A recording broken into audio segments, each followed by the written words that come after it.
السلام عليكم ورحمة الله وبركاته.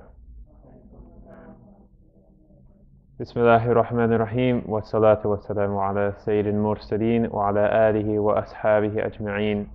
اللهم صل على محمد وعلى آل محمد كما صليت على إبراهيم وعلى آل إبراهيم وبارك على محمد وعلى آل محمد كما باركت على إبراهيم وعلى آل إبراهيم في العالمين إنك حميد مجيد والحمد لله رب العالمين.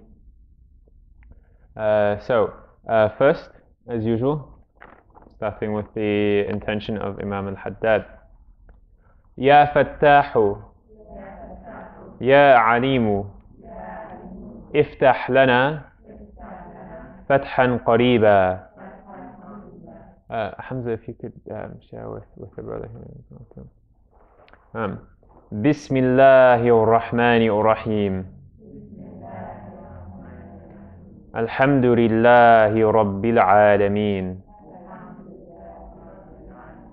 Wa sallallahu ala Sayyidina Muhammadin wa ala alihi wa sahbihi wa sallam.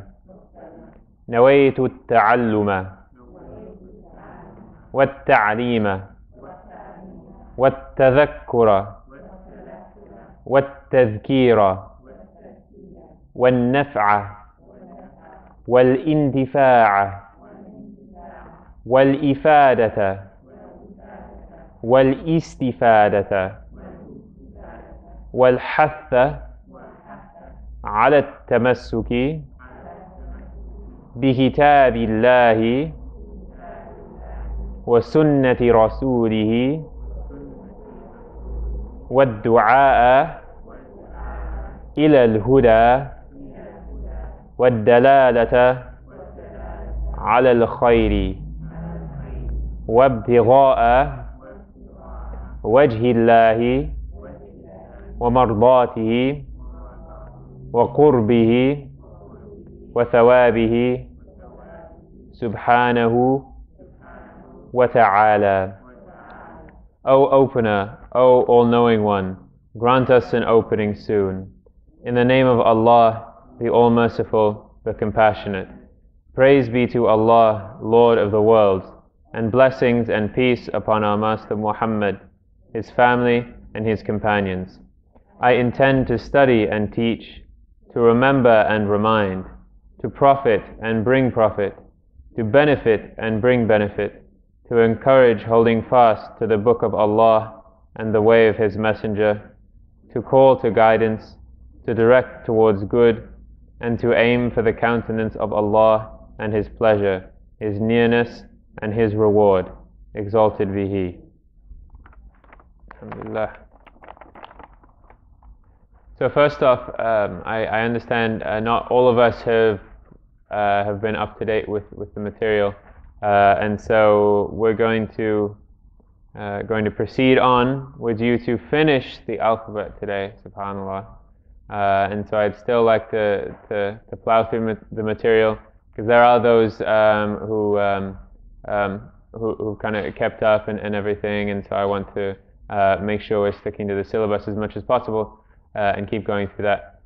So make sure if you haven't gone through the old material, see the videos online, go through the worksheets. Also, I must apologize that, alhamdulillah, I actually brought my whole backpack, and not in my backpack today was the materials and the answer key and my own syllabus like that too. So unfortunately, what does that mean? Actually, that doesn't mean much to you. Except I might have had some homework from before that we hadn't given back, or as well, Sana won't be able to take a look and correct the work from the book from before as well. But if at this point, if you have any homework or anything that you haven't given in, please give it to Sana and she'll take a look at least at the first section. Does anyone have any homework? Okay, alhamdulillah. And then apologies also for the homework from Wednesday not getting out. alhamdulillah, series of circumstances came up. These things happen, and inshallah I'll do my best to get both the worksheet for today and for Wednesday out for this week. Do what you can. I know you might not be able to get through everything. Every week I give you a lot of stuff to do on the worksheet. The point is that you use that to your advantage, figuring out where you can use work, what you need to review and what you need more practice on, and so those worksheets can be a tool rather than a burden for you. That's the aim. So first of all, we'll go through these words that I put up. First of all, we have this one up here. And there's a dot on the second letter, which might not be so clear to everyone. There we go. Okay, so what's the first symbol we have here? Okay, alif with what?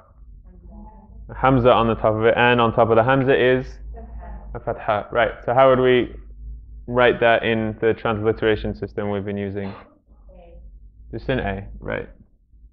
I'll put it below. Okay. What's the next symbol? Good. Next symbol is a val. Val. Now comes what? We have 3 letters remaining in the word. 3 letters remaining in the word.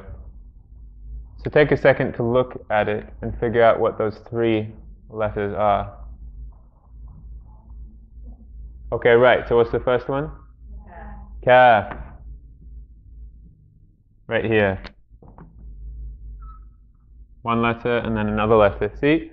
You see that this letter right here matches up with kaf in the middle over there.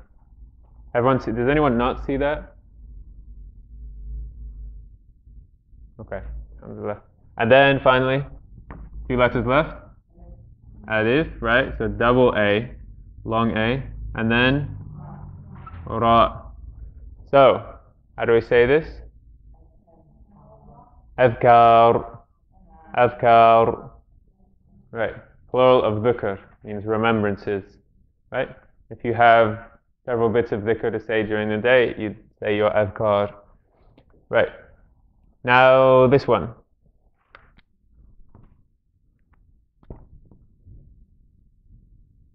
The next one. What's the first letter? Qaf. Right. Qaf. That's right here. And what's on the qaf?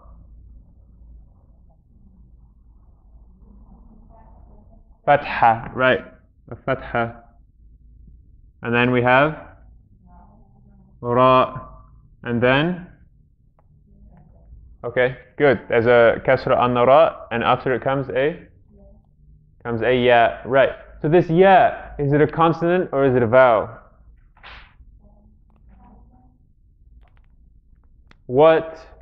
How do we know when something is, when ya or wow are a vowel? When they're a long vowel, it's an oo sound or it's an e sound. How do we know? Yes.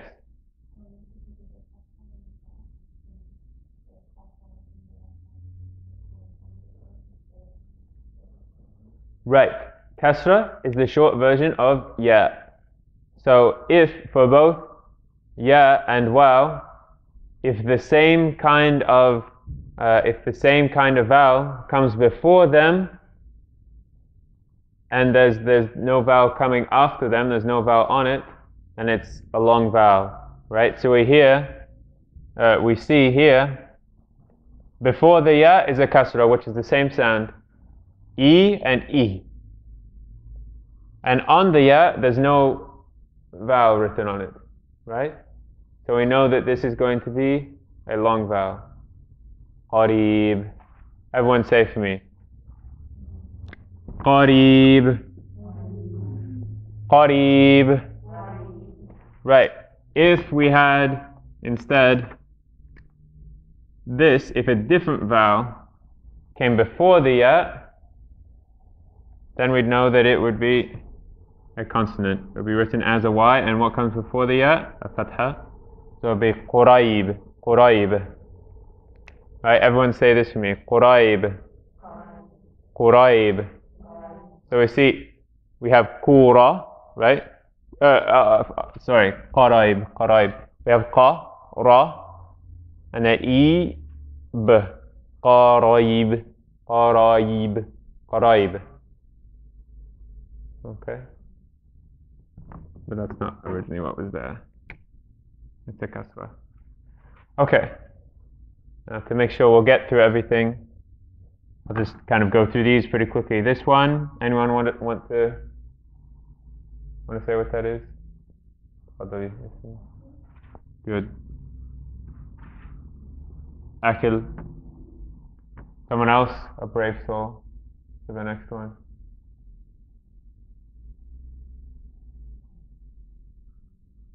Anyone?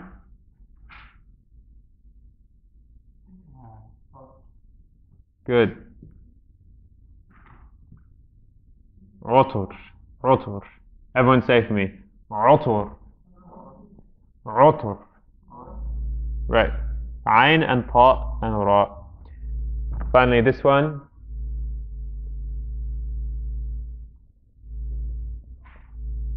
Anyone? Anyone else?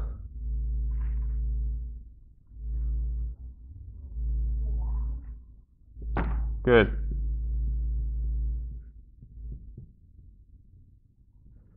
Everyone say for me. Zilal. Zilal.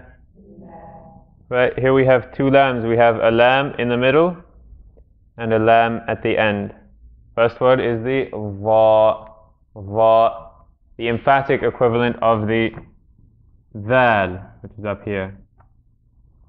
Dhal versus va. Okay, quick note here, and this is a note that has to do with lam. When we have lam and then alif coming after it, there's a particular way that that's written, both in handwriting and when you see it typed out as well. Lam, when it begins a word, is like this, right? We had that bit of review up there. This is lam. And then alif, when it comes after the lam, would be like that, right? That's typically how we write lam alif. So how to say no in Arabic is la. La. That might be how we would write la. But it's not how we write la, to be honest. Because this, it doesn't look so interesting. I don't know. This 3 straight lines, I don't know, 3 sides of a rectangle. It's not that interesting. We want, this is a divine language. It's a beautiful language. What happens? Well, you just have to learn that when you're writing, any time that alif comes after lam, so we have lam, then we have alif, it's going to, if there's nothing coming before the lam, it's going to look like this. Everyone watch. Here's our line. It's going to look like we do the lam, but then we come down and do a little curve that way, and that's what it looks like. Some people in handwriting do it like almost like that. But the best way is when it's a little less crazy, like that. And this is all lam alif right here. La, la, la, la.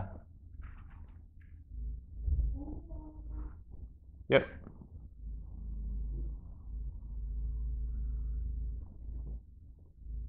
Right, so we start with the lam, but then before we hit the line, we go a bit more to the left, then we loop back and then go up for the alif. That's lam alif. This is only when something doesn't match the line before it. Okay, good question, good question. When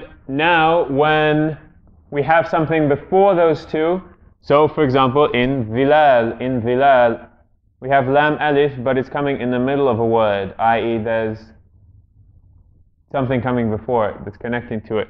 Then in that case, we would normally think that we write it like, okay, here's our medial lam, and then we put an alif after that, like that. But no, unfortunately not.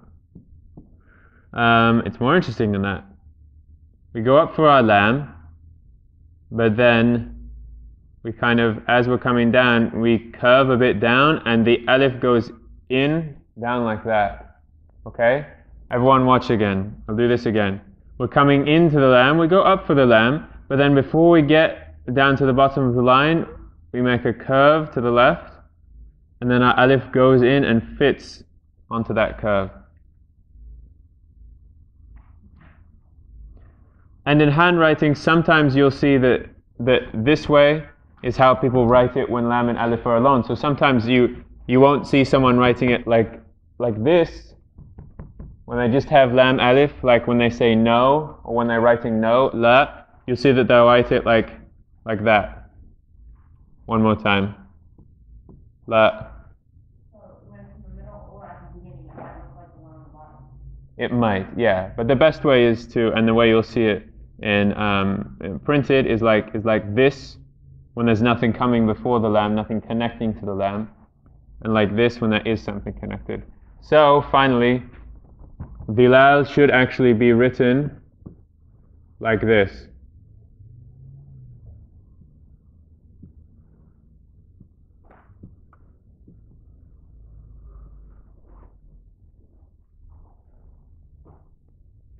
Okay?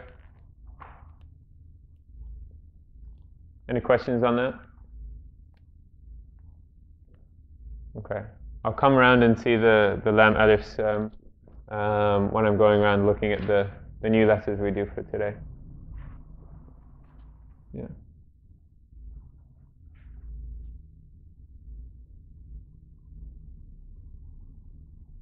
Okay.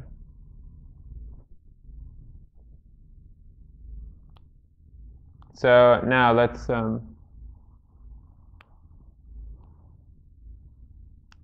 do one of these. Okay. We have two names of great companions, radiallahu anhum, in our history, companions of the Prophet, peace be upon him. At the bottom here are the last two words. First we have Abu Bakr. Abu Bakr. Right? Do we know how to write Abu? We've had this one before. Abu. Right? Now Bakr. I'm just going to go over it quickly. Ba. Kaf. Ra. And there we have it. Any questions on that? Abu Bakr? Abu Bakr? Okay. Now for Ali, how do we write this name?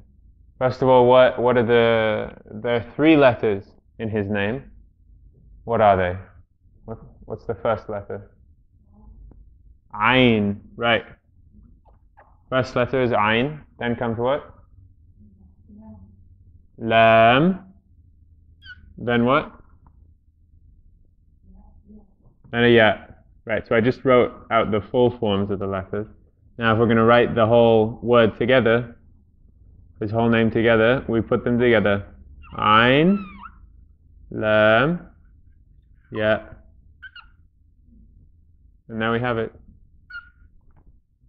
Ali. Everyone say for me, Ali. Ali. Abu Bakr. Abu Bakr. Good. And then finally,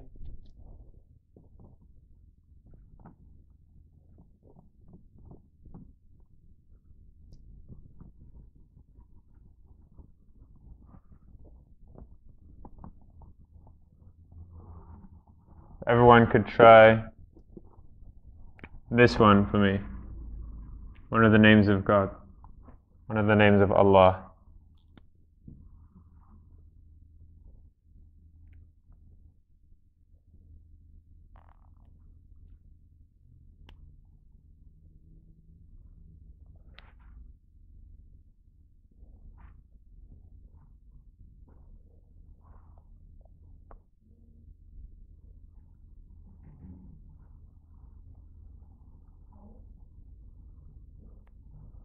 Okay. Give everyone else a second. Yeah. Okay, right. So the first letter is going to be an alif. Right.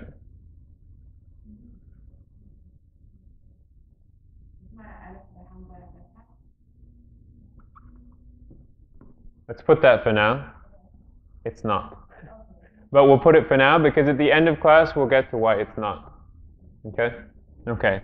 But we'll put it for now. Hamza. I'll write it and then I'm actually going to take that Hamza off and I'll tell you why at the end of class. Just a little teaser. Okay, but what's the next letter now? Lam. Okay, what comes after lam? Ha, right? We have lam and then ha. Okay, one interesting thing now. Lam, then ha. But anyone remember what we said, special properties about jim, ha, kha? What about stacking? When does stacking come into play? When do we stack letters? When what's at the beginning of a word? When the ha is at the beginning of a word? Not quite. When jim, ha, kha. When do we stack? First of all, what do we stack on top of? What is the thing we're stacking things on top of? Jim, ha, and kha. These three are the ones that get things stacked on top of them. Jim, ha, and kha. Get things stacked on top of them. Yes.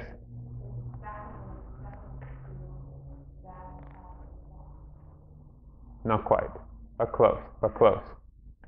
Anything that connects to jim, ha, and kha from before, anything that's connecting to them can get stacked on top of them. Anything that comes before jim, ha, and kha and is connecting to that can be stacked on top of the jim, ha, and kha.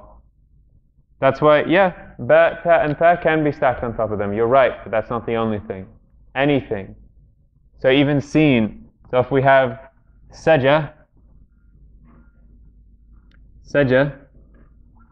I can write it like this. See, and not like all on the line. But I stack the sin on top of the jim. So a lam is connecting to the ha, so I can stack it on top of that ha. Does everyone see that? Al. Okay, so now what do we have? After the ha is a fatha. Good.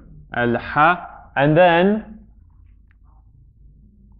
how many letters do we have left?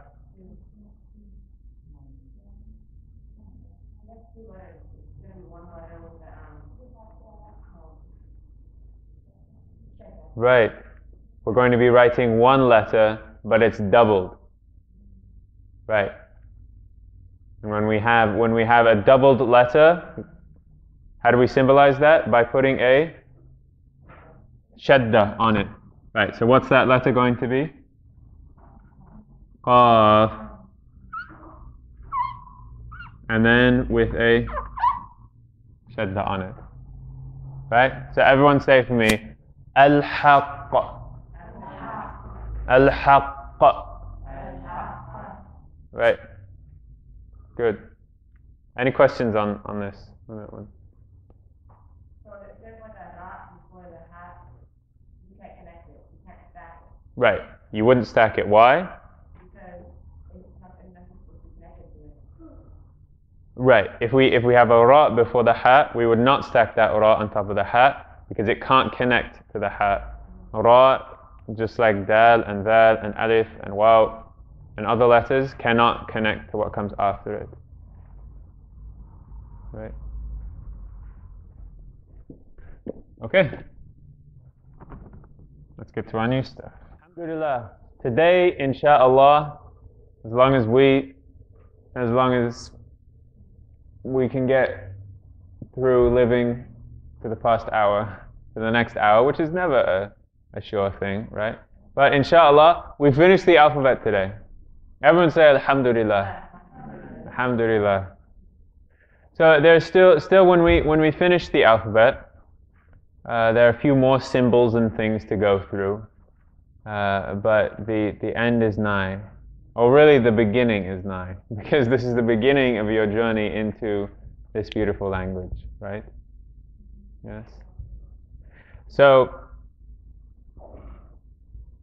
today we finished the alphabet, and then we have a few extra symbols to go over today, and then more symbols after that for a week or two, and then 4 sessions of review. Now make sure, don't check out in this final time. Remember that the end of this session is coming. The completion of this is coming.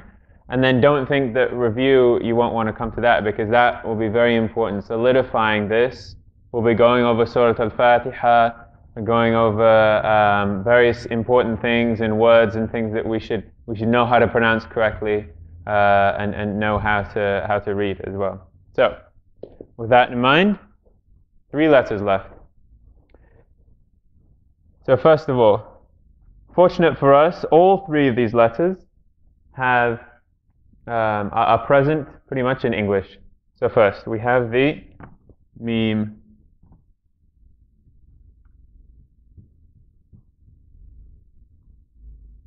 So the sound of this is pretty much the English M. Everyone say miim. Miim. Good. I was right here, the lips, the joining of the lips. So, miim, when it stands alone, see if this one works for me. When it's alone, we have a circle on the line, and then a dip, a tail that goes straight down below the line. One more time. Circle on the line, going clockwise, and then tail.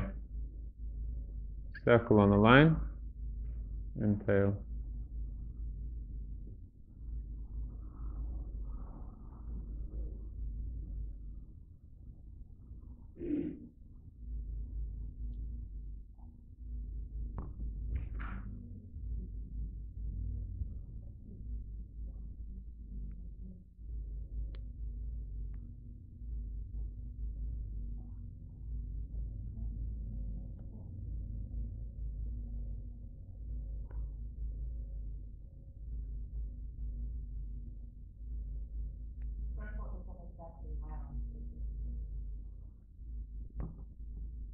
I suppose not exactly round. It's flat on the. It should be kind of flat on the when it touches the line, right? But if you make it round, there's no problem in that.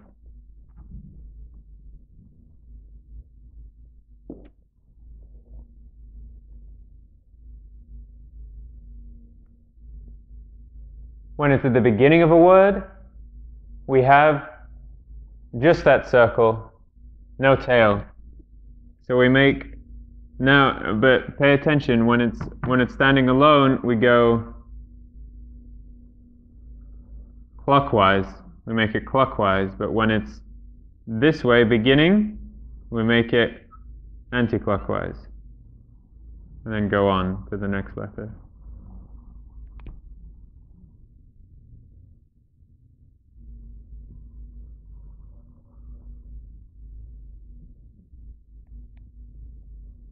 So I'll do that a few more times if you want to see.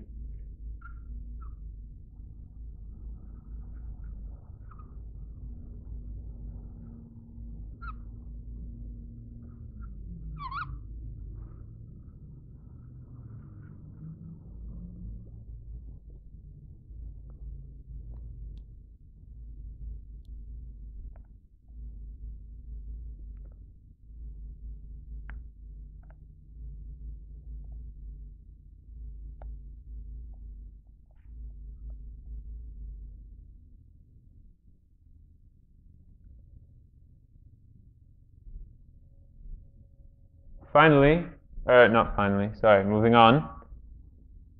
And I'll take a look at your memes all in one when I'm done going through all 4 forms of it. When it's in the middle, we're coming in from a previous letter. We make that circle, going once again counterclockwise, and then we go on. Make the circle, and it goes above the line, and then on. Now, I have seen it. Sometimes you might see people go below the line, especially in handwriting, like that. Sometimes. But typically, it all sits above the line.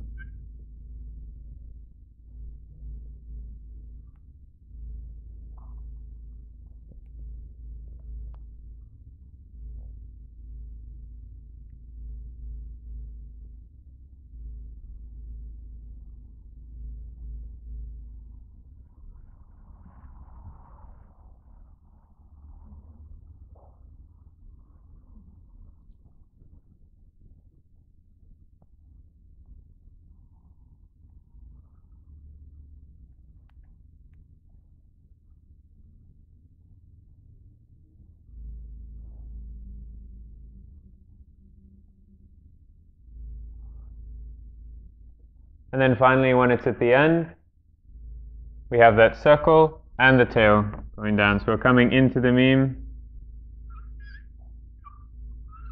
counterclockwise again, and then down.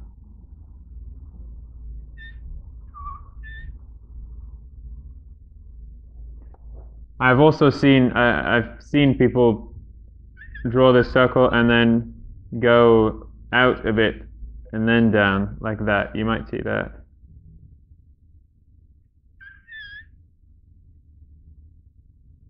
But I personally think the easiest way is just to take the circle and then go straight down for the...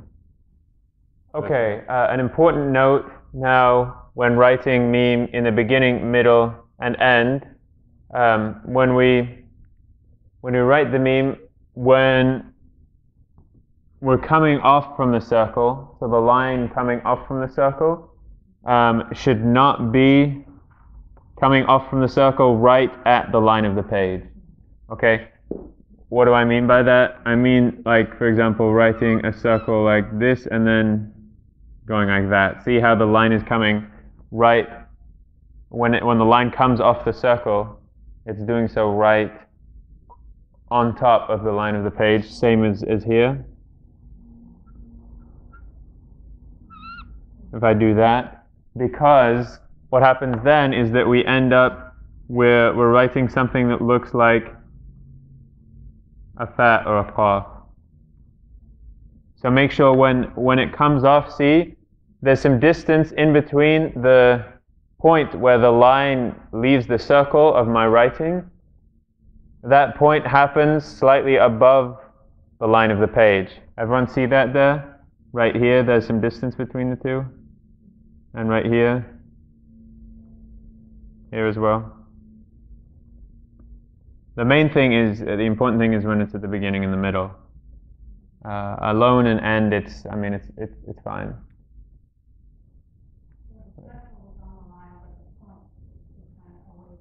The point where the line going to the next letter comes off from the circle should be above the line of the page. That moment when you're writing should be when your pen or pencil is above the line of the page.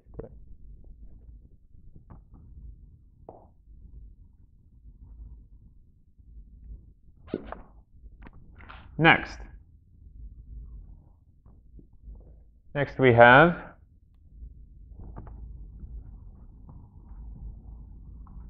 nuun. Everyone say for me, nuun. Nuun.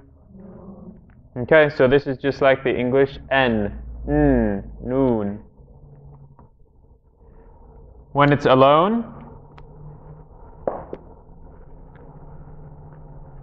it looks almost like a cup, a slightly tilted cup. Right, so we begin above the line here, and we dip below the line, making like a semicircle, and end just above the line, like with many of our loops. Now, pay attention that the distance above the line in the beginning should be ideally a little more than the distance that it goes above the line at the end. That's why I say a tilted cup, almost. And we have a dot on top of it. I'll do that a few more times if you want to see.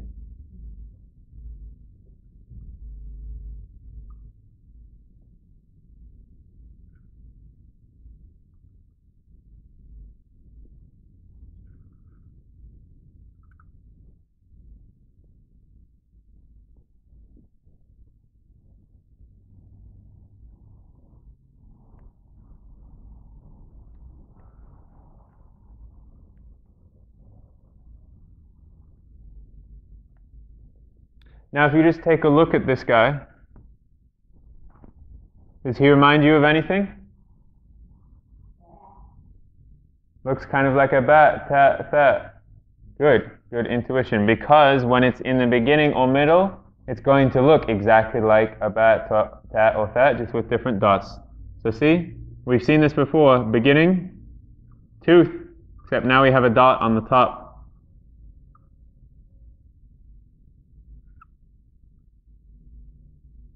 Now this is starting to look like a val right here, but notice this line on the line of the page is the line going into the next letter, right? And it's the tooth is less slanted than the val.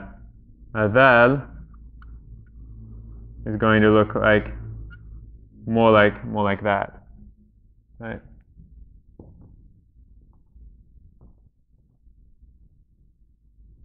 Similarly, we've done this before when it's in the middle, too.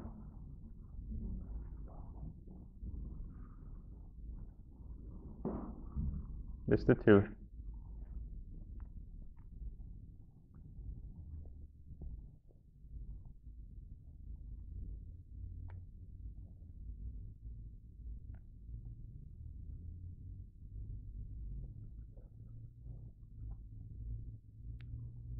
And then finally,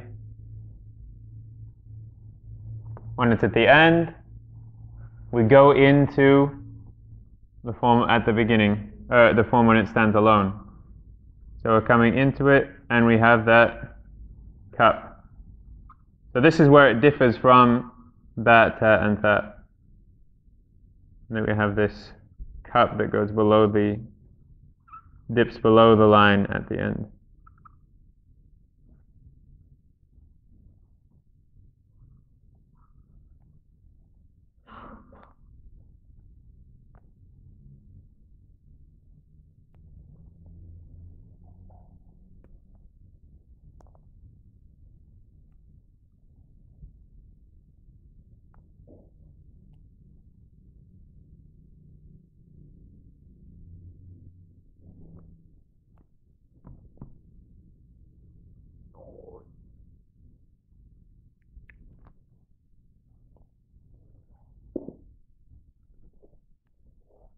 Now that's not that bad, not that complicated. I'll come around, take a look, and we'll go over examples with these two letters once we're done with the final letter for today, which is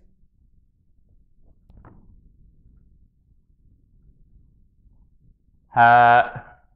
Everyone say for me, ha, ha.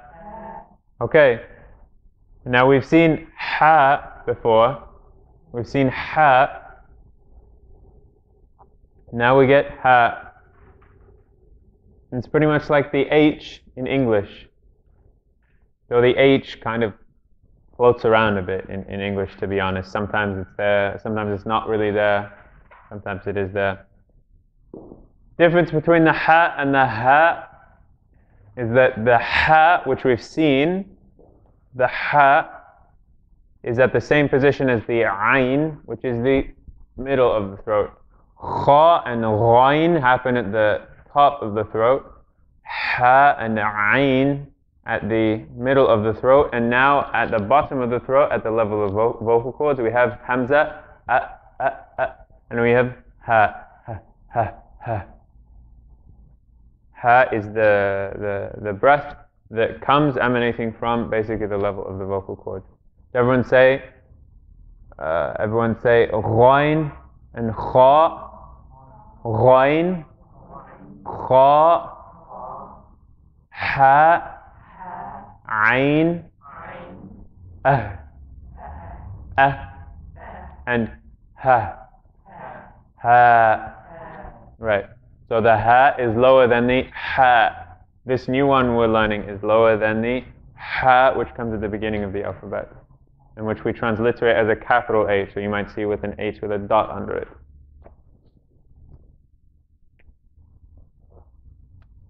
This is a beautiful letter too. Khitamuhu misk. Its seal, its ending is musk, sweet smelling. It's a saying in Arabic. I mean, it's taken from the Quran, Surah Al-Mutaffifin. Khitamuhu misk. Last letter we have to do. Quite a beautiful letter, actually. So, part of it we've actually seen before. Anyone remember when I was talking about the ha? I've mentioned some things about the ha before. Yes? Exactly. When I talked about the ta marbuta, I said how the ta marbuta is a cross between a ta and a ha. So take the ta part from the ta marbuta and you're left with a ha. Basically, when it's alone, like that. Ta marbuta without the dots, or just a circle, right? When it's alone, like an egg.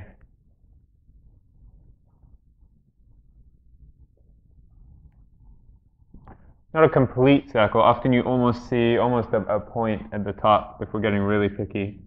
And sometimes people even have like a little, I don't know, like a little bit that extends over that. But yeah, but if you write a circle, then there's nothing wrong with that. That's the hat. And since we've already seen it, I'm going to jump to when it's at the end. We've seen this for the ta marbuta. Remember this?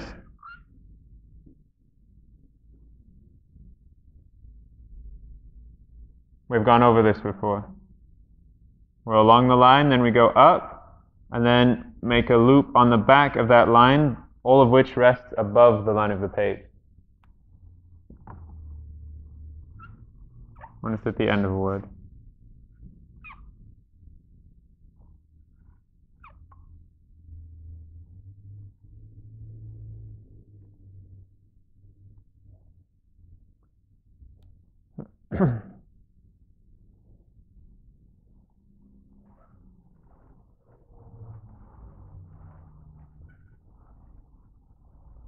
Now when it's at the beginning of a word, it gets kind of interesting. Basically, big loop, inside the big loop is a small loop. What do I mean by that? There we have it. Sometimes people close that loop completely. Looks almost like that. But, I don't know, I tend to prefer more like that. It's almost like a backward C, and then you do another loop inside of that. And that's the ha. Everyone say for me again, ha, ha.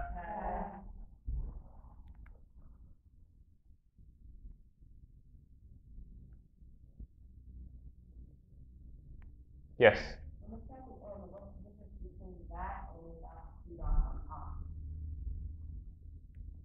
The difference between this and without the two dots on top. You've seen it with two dots on top. What is it if we put two dots on top? What is that? That's a ta marbuta. Right. Right. So ta marbuta is what? Not a letter. The difference between ha and ta marbuta. First of all, ha has no dots, ta marbuta has two dots on it. Second of all, ha is a regular letter, can occur at any point in the word. Ta marbuta, only, ever at the end of a word. Another point, ha can exist in any form with any kind of vowels coming before and after it.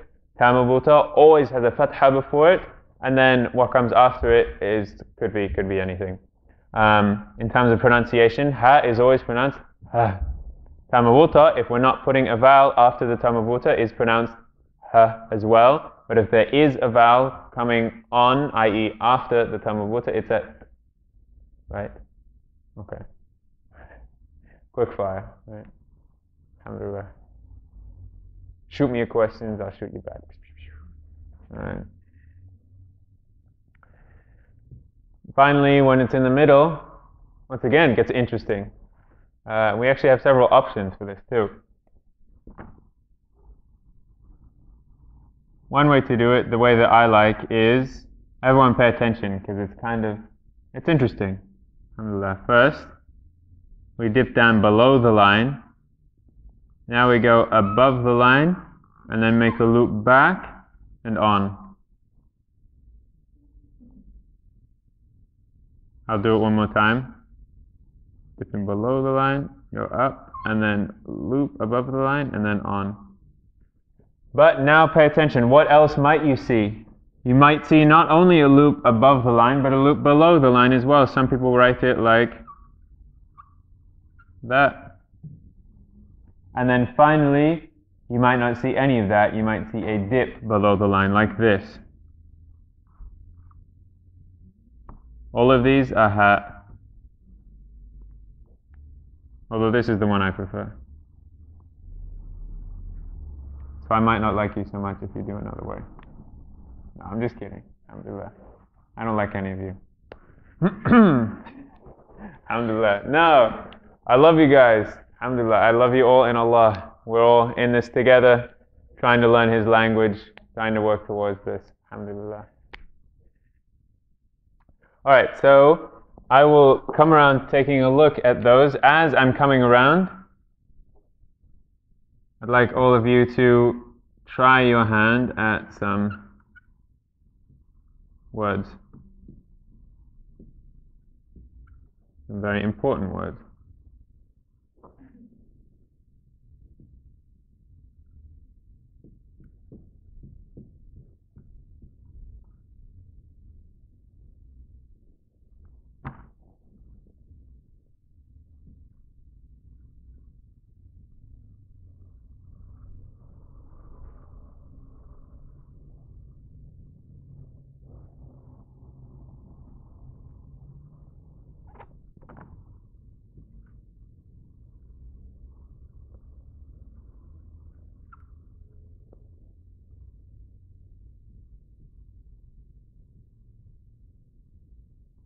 Okay, so now going over a few of these.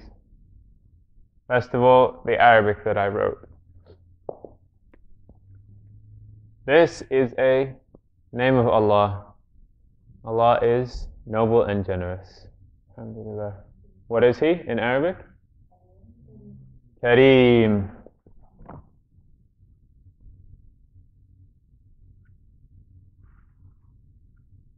Kareem. Next, what do we have here?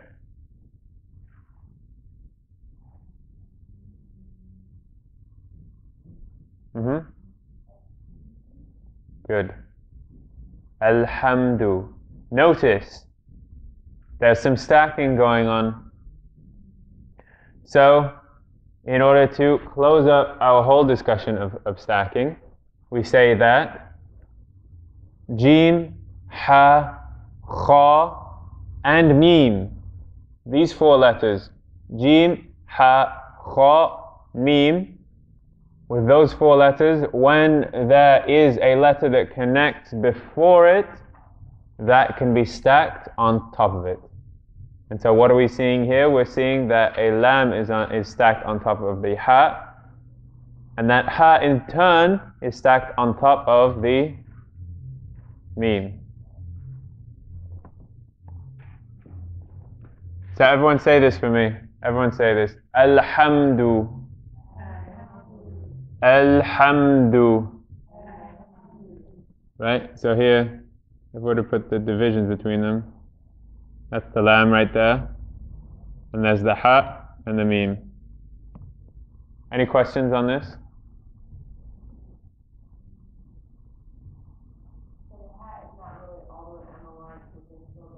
Right, it's stacked on top of the miim. Here, I'll write it again.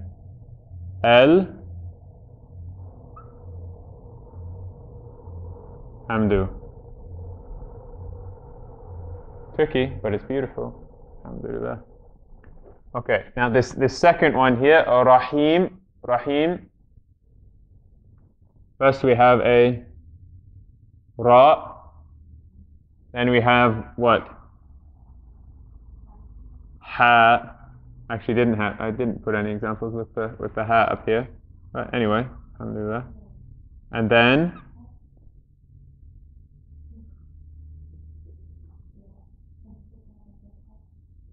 oh yeah.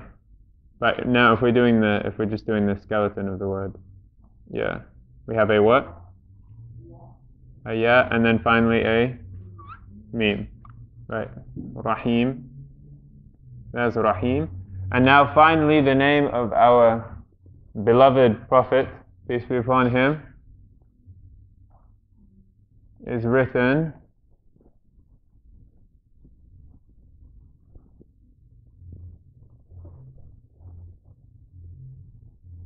okay, first we have a what? Miim. Now, what comes after the miim? A ha. So we can stack it, correct? Now what is the ha coming before? A miim, which we can stack the ha on top of that miim. Now what do we have? Dad. And now we have it. What are the vowels after the miim? What do we have? Dhamma. Fatha. Good. Muha. Then on top of the miim, the second miim, we have a fatha and a what? And a shadda. Right.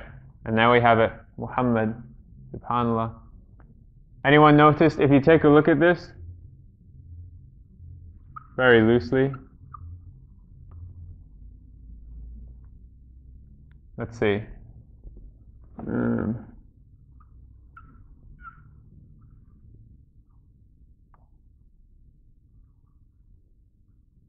Okay, here we go. So see this, even though it's kind of a messy way to write Muhammad, you see that? Sallallahu alayhi wa alihi wa sallam. So any questions about ha, noon or miim, or any of this stuff, or stacking, or question about life, marriage? Yes. On the test, are we going to be tested on stacking, or would it be matter which way you go? On the assessment, Yeah. on the assessment, the assessment will, I mean, if you don't stack when you're writing, you just look like an elementary school child. That's all. I mean, yeah, that's my take. Just that everyone can understand you. There's nothing really wrong with it. It's just like if you write the dots out and don't do lines. Like if you on the ya wrote 2 dots instead of a line. It's a less conventional way of writing it out, handwriting. But what's important is that when you see this, you can understand it. Right? And so it's helpful to practice now stacking, because then you'll be able to, you won't have to think twice about how to break that down when you see it, someone handwriting it. Right? Okay. Now finally, not really any symbols, but some kind of material to go over. And this is kind of the fun stuff.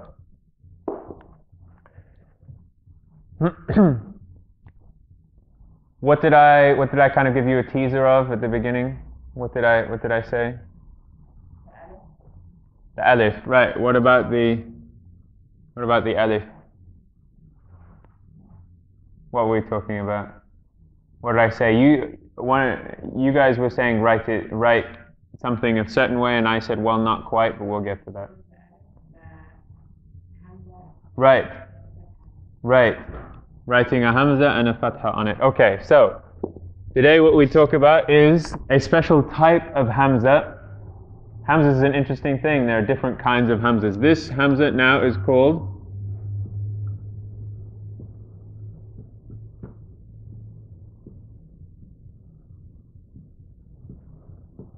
Hamzat al-Wasl. Everyone say for me. Hamzat al-Wasl. Hamzat al-Wasl. Hamzat al-Wasl means literally it's the hamza of connecting. The hamza of connecting. Now it's got a symbol. You'll only ever find it on an alif.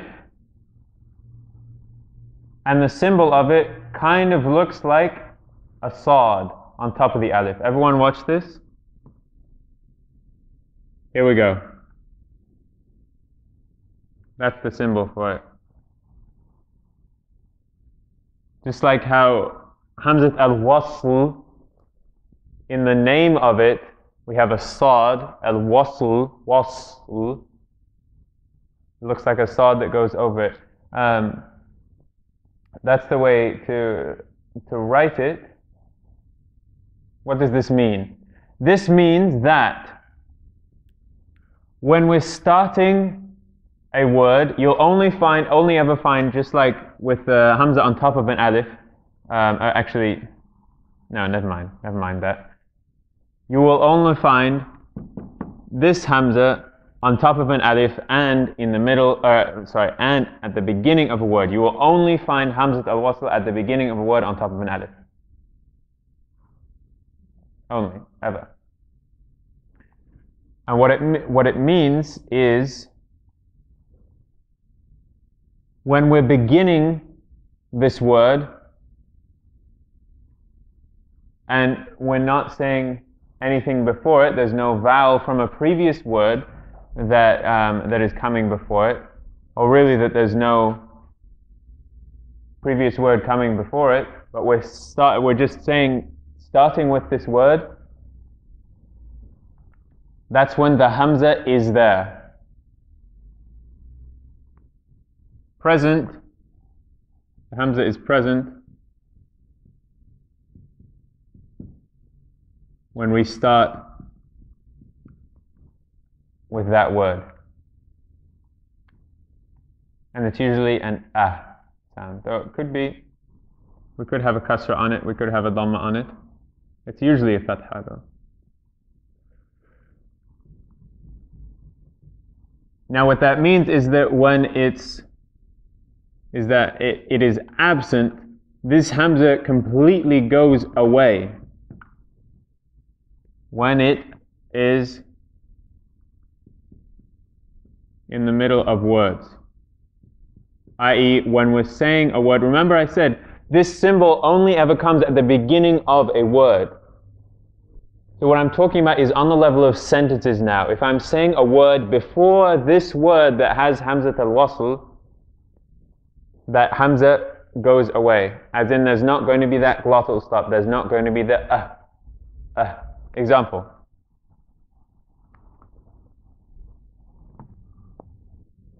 How do we say, praise be to God? Alhamdulillah. Right. We can invert that. And say, what? Have you ever heard the reverse? Not Alhamdulillah, but Lillahil hamdu. Right, Lillahil hamd. Often in some the takbir that we do for Eid, one of the lines of the extended takbirat, Allahu Akbar, wa lillahil hamd, instead of Alhamdulillah, wa lillahil hamd. So Here we have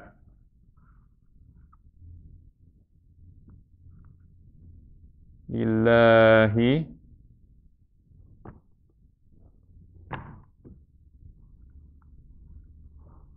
alhamd.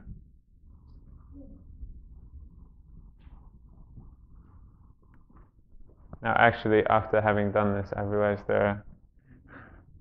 with this word, Allah's name is a very interesting name. There's lots of stuff that's going on here that might not make sense right now as to how it's pronounced. The important thing is, Lillahi alhamd, kasra before alhamd. Right now, I'm telling you, alhamd has a hamzat al-wasl on it. So normally we would say alhamd, correct? Alhamd, right? Praise, alhamd. But now there's a kasra before it, there's a word before it. So this hamza, we're not going to have the there. Lillahi, everyone say lillahi, plus alhamd, lillahi, alhamd, lillahi alhamd, lillahi alhamd. What's another way? Okay, another one.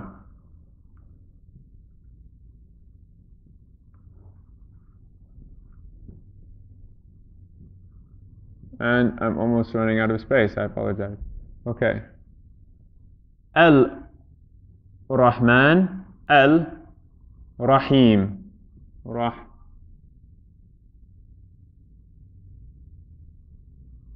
Man,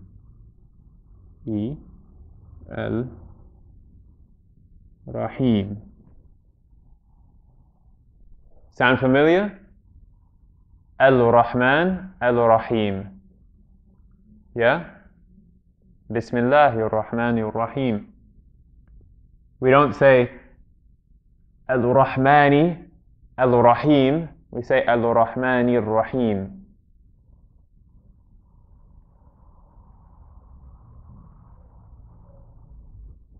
And I've just noticed that something to do with this is problematic, potentially. So, I will go into the final thing that I have to say today, which ties into Ar-Rahmani Ar-Rahim.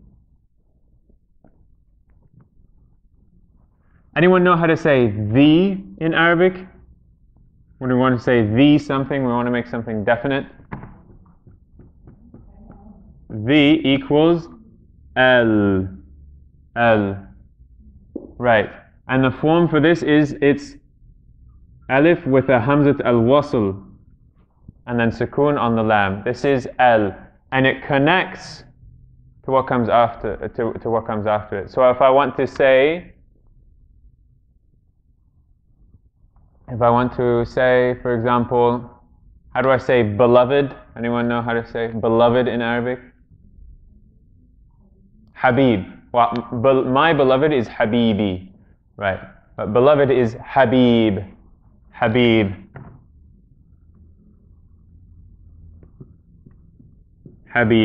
Now if I want to say the beloved, it's what? Al-Habib. And it connects to that. Al-Habib. Just like a truth or a right is haqq. But the truth, al-haqq. Right? Everyone say this for me. Al-Habib. Al-Habib. Okay. A lot of information I'm throwing at you. I'm throwing this at you, and we'll keep working on it, right? You might not get it completely right now, but this is such important stuff that it'll just be reinforced and reinforced and reinforced. So if you don't get it right now, eventually you'll get it in your system. Inshallah.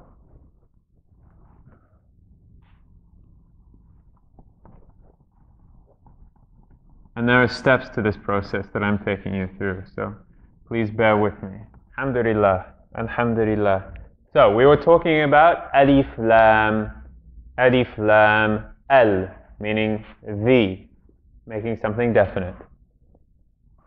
One thing, alif lam connects to the word that it's a part of. Alif lam connects. Al, Habib. We wrote it connecting, right?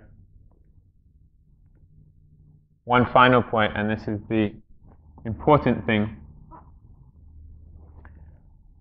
that the letter that it's connecting to immediately, so the first letter of that word that we're putting alif lam before, if that letter is a certain group of letters, the lam gets absorbed into it. What do I mean by that? Okay.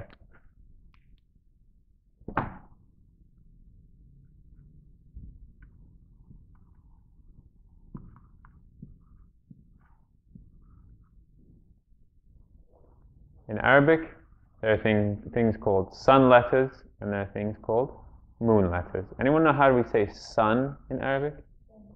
Shams. Good.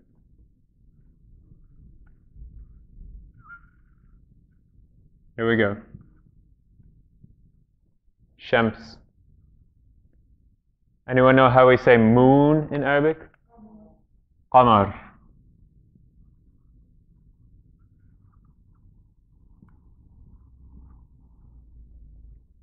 Qamar. Qamar.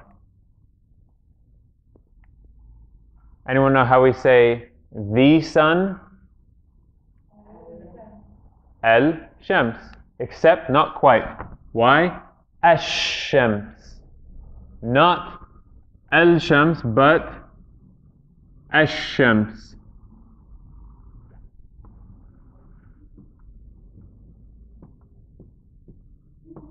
The sun. Ash-Shams.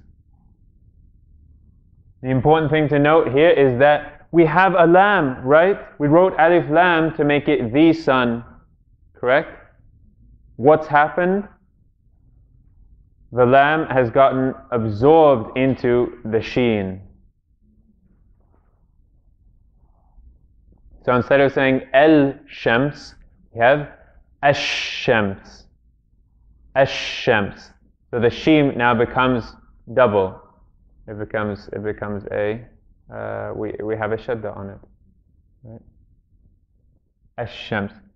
How do we say the moon? Al-qamar. Right. Al-qamar.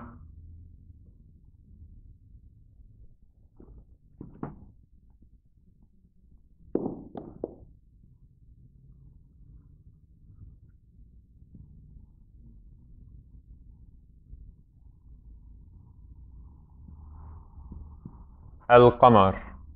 Al-qamar. Notice how we are saying the lam. So for these letters, which I'll tell you, the lam is just a regular lam. When we put alif lam in front of these letters, it stays the same. When we put alif lam in front of these letters, the lam gets absorbed into it.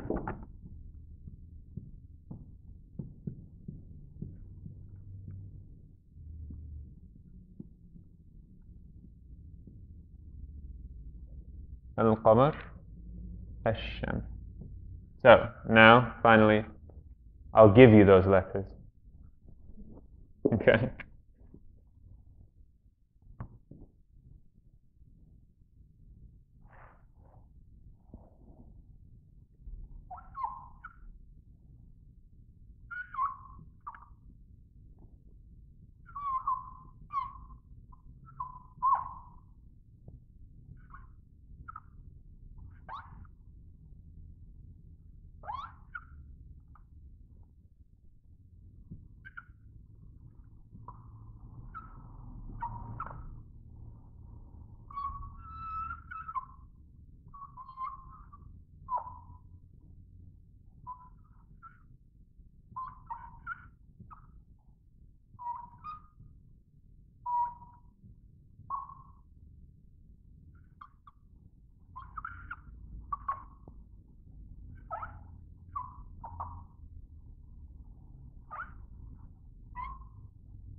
14 sun letters, 14 moon letters.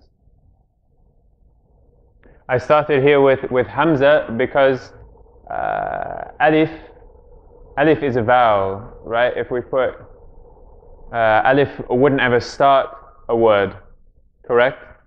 So we would never be putting alif lam in front of a true alif. But we can start a word with Hamza, which is why it's here. The distinction between these two is that lam, in the mouth, happens with the tip of the tongue. Happens with the tip of the tongue. And all of these letters, ta, tha, dal, ذال, را, زي, سين, شين, صاد, ضاد, طاء, طاء, لام, noon, all of them also happen with the tip of the tongue. And that is why the lam gets absorbed into these letters. Because the lam and these letters are pretty much in the same kind of position in the mouth.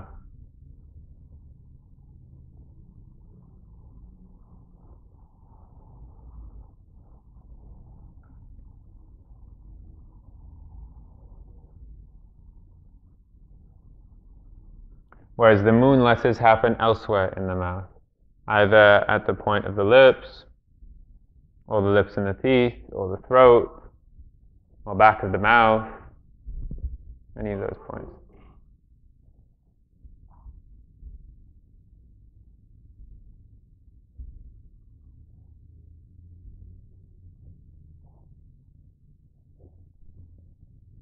So to illustrate that, when we begin, now I know you're probably still copying down the letters, that's fine. We can maybe stay for a minute or two just to copy down this stuff. If everyone could stop copying and at least just be with me for a second. Ra, sun or moon? Sun, here it is, right? So when we say Bismillahir Rahmanir Rahim, we don't say Al-Rahman, we don't say Al-Rahim, but Ar-Rahman, Ar-Rahim. Everyone? Ar-Rahman, Ar-Rahman, Ar-Rahim, Ar-Rahim. And Alif Lam is Alif Lam, what's on the Alif is a Hamzat al-Wasl. So if we're putting the two together and we have Ar-Rahmani and then Ar-Rahim, we don't stop there. We don't say Ar-Rahmani, Ar-Rahim. It's Ar-Rahmani Ar-Rahim. See that? Combining two things that we learned today, Hamzat al-Wasl and sun letters. Everyone say after me, Ar-Rahmani Ar-Rahim. Ar-Rahmani Ar-Rahim. Right, the E, the kasra between the two is a kasra on Ar-Rahman, and the Hamzat al-Wasl, the is going away for Ar-Rahim, right? Okay. Just like owner of the day of judgment, Maliki Yawm Al-Din, Al-Din, Ad-Din, Ad-Din, Maliki Yawmiddin, Maliki Yawmiddin. So if you look at Surah Al-Fatiha now, you'll see all these, well, if you look at any place in the Quran, you'll see all kinds of alif lams. And you'll see, especially in Surah Al-Fatiha, since you're all probably saying it regularly, you'll see what's happening there with the Hamzat al-Wasl and with the sun and moon letters. So once again, lots of information today, but it'll all be reinforced as we go through reading Arabic in the next few weeks, inshaAllah. Right. Alhamdulillah. So I'm going to end my portion now. We still have, that clock's a bit fast. Actually, oh no, it's pretty accurate. Never mind.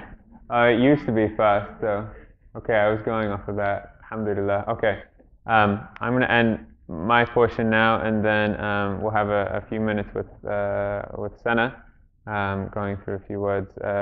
If you have to leave right at 3, feel free to. Otherwise, we'll have like maybe 5-7 minutes, inshallah, and then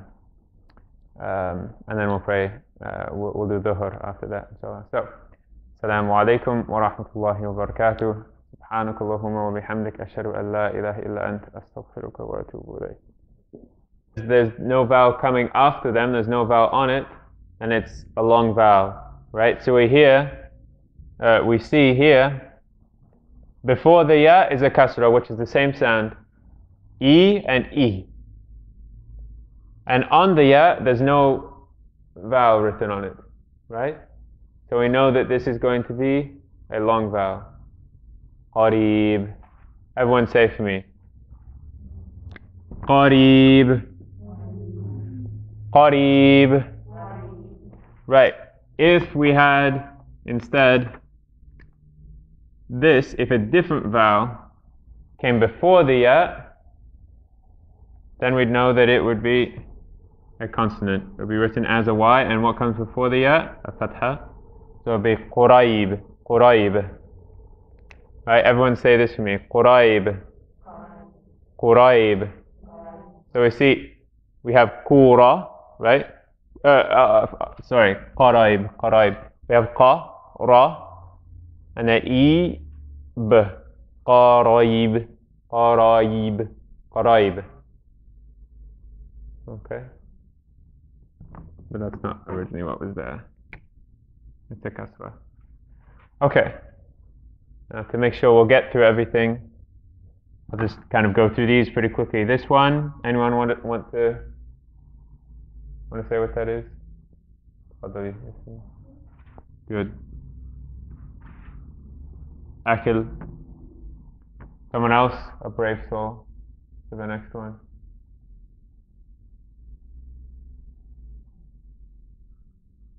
Anyone?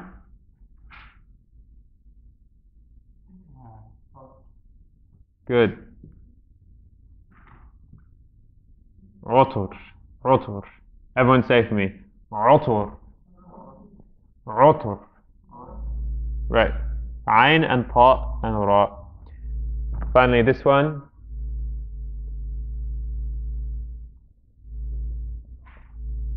Anyone? Anyone else?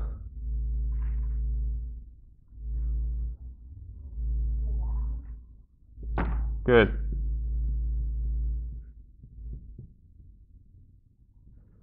Everyone say for me. Zilal. Zilal. Right, here we have two lams. We have a lam in the middle and a lam at the end. First word is the va. Va. The emphatic equivalent of the dhal, which is up here. Dhal versus va. Okay, quick note here, and this is a note that has to do with lam, to call to guidance, to direct towards good, and to aim for the countenance of Allah and His pleasure, His nearness and His reward. Exalted be He. Alhamdulillah. So first off, I understand not all of us have been up to date with the material, and so we're going to proceed on with you to finish the alphabet today, subhanallah. And so I'd still like to plow through the material, because there are those who kind of kept up and everything, and so I want to make sure we're sticking to the syllabus as much as possible and keep going through that. So make sure if you haven't gone through the old material, see the videos online, go through the worksheets. Also, I must apologize that, alhamdulillah, I actually brought my whole backpack, and not in my backpack today was the materials and the answer key and my own syllabus like that too. So unfortunately, what does that mean? Actually, that doesn't mean much to you. Except I might have had some homework from before that we hadn't given back, or as well, Sana won't be able to take a look and correct the work from the book from before as well. But if at this point, if you have any homework or anything that you haven't given in, please give it to Sana and she'll take a look at least at the first section. Does anyone have any homework? Okay, alhamdulillah. And then apologies also for the homework from Wednesday not getting out. Alhamdulillah, series of circumstances came up. These things happen, and inshallah I'll do my best to get both the worksheet for today and for Wednesday out for this week. Do what you can. I know you might not be able to get through everything. Every week I give you a lot of stuff to do on the worksheet. The point is that you use that to your advantage, figuring out where you can use work, what you need to review and what you need more practice on, and so those worksheets can be a tool rather than a burden for you. That's the aim. So first of all, we'll go through these words that I put up. First of all, we have this one up here. And there's a dot on the second letter, which might not be so clear to everyone. There we go. Okay, so what's the first symbol we have here? Okay, alif with what? Hamza on the top. When we have lam and then alif coming after it, there's a particular way that's written, both in handwriting and when you see it typed out as well. Lam, when it begins a word, is like this, right? We had that bit of review up there. This is lam, and then alif, when it comes after the lam, would be like that, right? That's typically how we write lam alif. So how to say no in Arabic is la. That might be how we would write la. But it's not how we write la, to be honest. Because it doesn't look so interesting. I don't know. This 3 straight lines, I don't know, 3 sides of a rectangle. It's not that interesting. We want, this is a divine language. It's a beautiful language. What happens? Well, you just have to learn that when you're writing, any time that alif comes after lam, so we have lam, then we have alif, it's going to, if there's nothing coming before the lam, it's going to look like this. Everyone watch. Here's our line. It's going to look like we do the lam, but then we come down and do a little curve that way, and that's what it looks like. Some people in handwriting do it like almost like that. But the best way is when it's a little less crazy, like that. And this is all lam alif right here. La, la, la, la. Yep.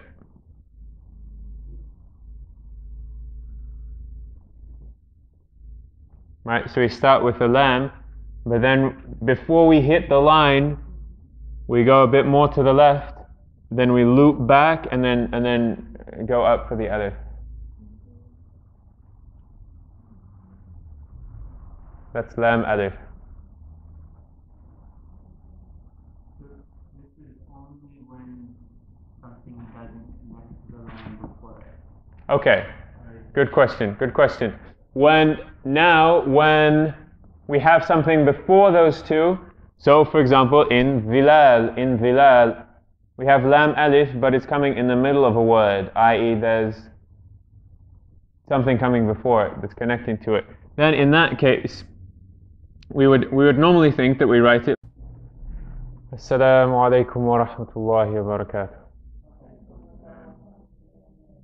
بسم الله الرحمن الرحيم والصلاة والسلام على سيد المرسلين وعلى آله وأصحابه أجمعين اللهم صل على محمد وعلى آل محمد كما صليت على إبراهيم وعلى آل إبراهيم وبارك على محمد وعلى آل محمد كما باركت على إبراهيم وعلى آل إبراهيم في العالمين إنك حميد مجيد والحمد لله رب العالمين.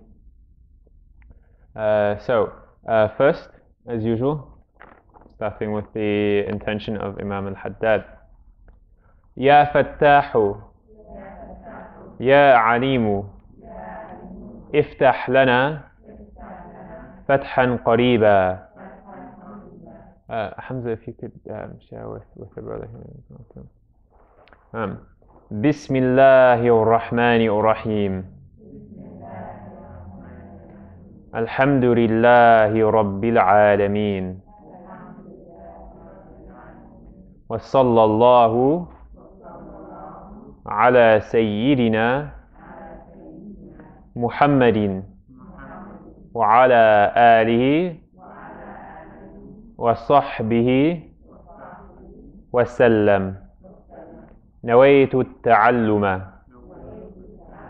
والتعليم والتذكر والتذكير والنفع والاندفاع والإفادة والاستفادة والحث على التمسك بكتاب الله وسنة رسوله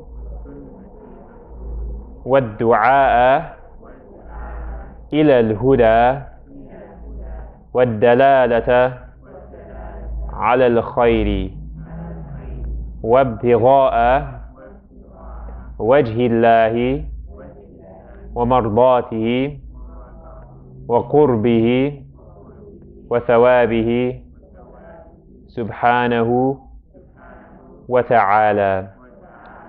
O Opener, O All-Knowing One, grant us an opening soon. In the name of Allah, the All-Merciful, the Compassionate. Praise be to Allah, Lord of the worlds, and blessings and peace upon our Master Muhammad, his family and his companions. I intend to study and teach, to remember and remind, to profit and bring profit, to benefit and bring benefit, to encourage holding fast to the Book of Allah and the way of His Messenger. And on top of the Hamza is a Fatha. Right, so how would we write that in the transliteration system we've been using? Just an A, right. I'll put it below. Okay. What's the next symbol? Good. Next symbol is a Val. Val. Now comes what?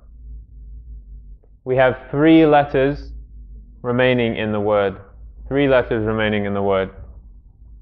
So take a second to look at it and figure out what those 3 letters are. Okay, right. So what's the first one? Kaf. Right here. 1 letter and then another letter. See? You see that this letter right here matches up with kaf in the middle over there. Everyone see? Does anyone not see that? Okay. And then finally, 2 letters left.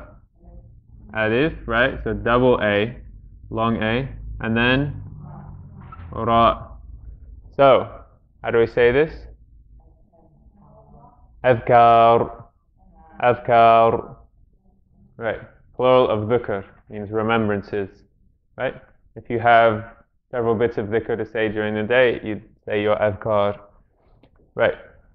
Now this one.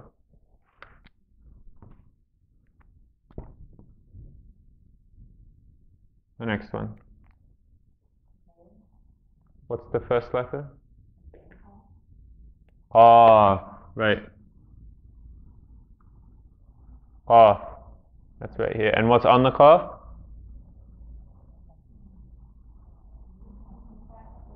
Fatha. Right. A fatha. And then we have Ra. And then? Okay, good. There's a kasra on the Ra, and after it comes a ya. Right. So this ya, is it a consonant or is it a vowel?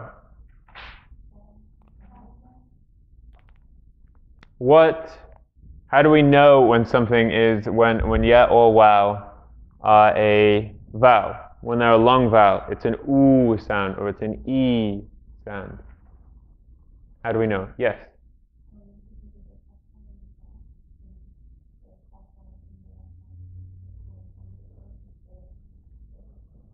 Right. Kasra is the short version of ya. So if for both ya and wow, if the same kind of vowel comes before them, and there's